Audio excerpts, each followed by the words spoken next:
Hello friends, ജാവാസ്ക്രിപ്റ്റിൻ്റെ പുതിയൊരു വീഡിയോയിലേക്ക് എല്ലാവർക്കും സ്വാഗതം. നമ്മൾ ഈ വീഡിയോ പഠിക്കുന്നത് ജാവാസ്ക്രിപ്റ്റ് കറിയിങ് ആണ്. നമുക്ക് വളരെ എളുപ്പത്തിൽ ജാവാസ്ക്രിപ്റ്റ് കറിയിങ് പഠിക്കാം ഈ വീഡിയോ വഴി. അപ്പോൾ എല്ലാവർക്കും സ്വാഗതം. നമുക്ക് ആദ്യം രണ്ട് ഫംഗ്ഷൻ ക്രിയേറ്റ് ചെയ്യാം. ഒന്ന് ആഡ്, ഒന്ന് സബ്ട്രാക്റ്റ്.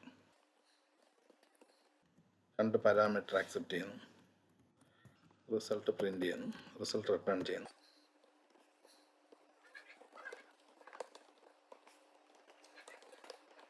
അടുത്ത ഫംഗ്ഷൻ റെഡിയായി. എൻ്റെ പേര് സബ്ട്രാക്റ്റ് എന്നാണ്. അത് ഇതുകൊണ്ട് രണ്ട് പാരാമീറ്റർ ഗെറ്റ് ചെയ്യുന്നു, സബ്ട്രാക്റ്റ് ചെയ്ത് റിസൾട്ട് റിട്ടേൺ ചെയ്യുന്നു. ഇനി നമുക്ക് മെയിൻ ഫംഗ്ഷൻ ക്രിയേറ്റ് ചെയ്യാം. ഫംഗ്ഷൻ കാൽക്ക് എന്ന് കൊടുക്കാം.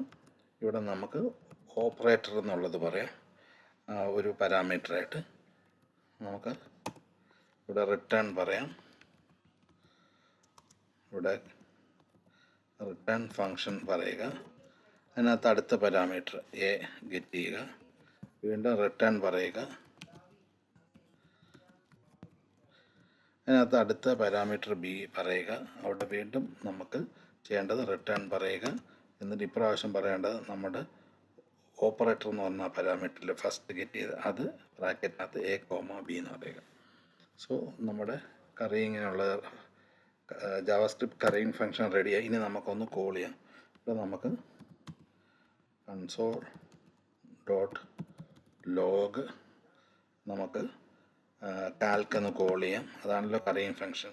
അവിടെ നമുക്ക് ഓപ്പറേറ്റർ പറയാം. ഞാനിവിടെ ആഡ് എന്ന് പറയുന്നു. അടുത്ത ബ്രാക്കറ്റിനകത്ത് അടുത്ത പാരാമീറ്റർ 20 പറയുന്നു. അടുത്ത പാരാമീറ്റർ 10 എന്ന് പറയുന്നു. നമുക്ക് റൺ ചെയ്ത് റിസൾട്ട് ഒന്ന് നോക്കാം. നമുക്ക് കണ്ടില്ല, റിസൾട്ട് 30 എന്ന് കിട്ടി. ഇനി നമുക്കിവിടെ സബ്ട്രാക്റ്റ് വെച്ചിട്ടുണ്ടെങ്കിൽ ഇവിടെ സബ് എന്നാക്കിയാൽ മതി. വീണ്ടും നമുക്കൊന്ന് റൺ ചെയ്ത് നോക്കാം. അപ്പോൾ കണ്ട, സബ്ട്രാക്ട് ചെയ്ത് 10 എന്ന് കിട്ടി. അപ്പം നിങ്ങൾക്ക് ഇത് വെച്ചിട്ട് ഈ ഒരു ഫംഗ്ഷൻ വെച്ച് ജാവാസ്ക്രിപ്റ്റ് കറിയിങ് മനസ്സിലായെന്ന് വിചാരിക്കുന്നു.